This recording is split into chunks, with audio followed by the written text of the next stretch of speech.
তো সকাল সকালে উঠে পড়লাম কলা গাছের ফুল কাটার জন্য। তো আমি নিয়ে নিলাম, আমার হাতে হচ্ছে আমাদের বটির ফালটা রয়েছে।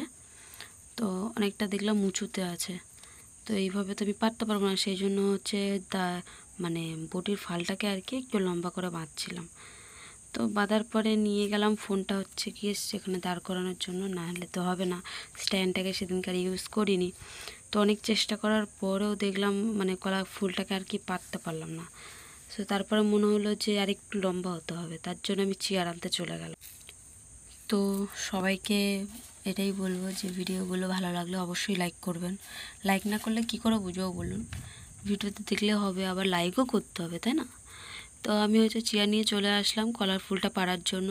তারপর দেখলাম আমার হাতটা যাচ্ছে হচ্ছে কলার ফুলটা পাড়ার জন্য, তো আমি ফুলটা পেরে নিলাম। পেরে নেওয়ার পরে এবার হচ্ছে আমি চেয়ারটা নিয়ে বাড়ির দিকে চলে গেলাম।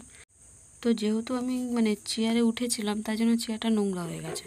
তো কলার ফুলটাকে রেখে দিয়ে আমি ভাবলাম একটু হচ্ছে চেয়ারটাকে একটু মুছে নিন, নাহলে ওর উপরে যেসব জিনিসগুলো রাখি আমরা সেগুলো নোংরা হয়ে যাবে।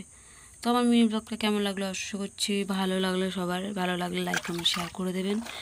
আর এখনকার মতন টাটা। হাতে অনেকটা আঠা লেগেছিলো, তাই জন্য ধুতে চলে আসলাম।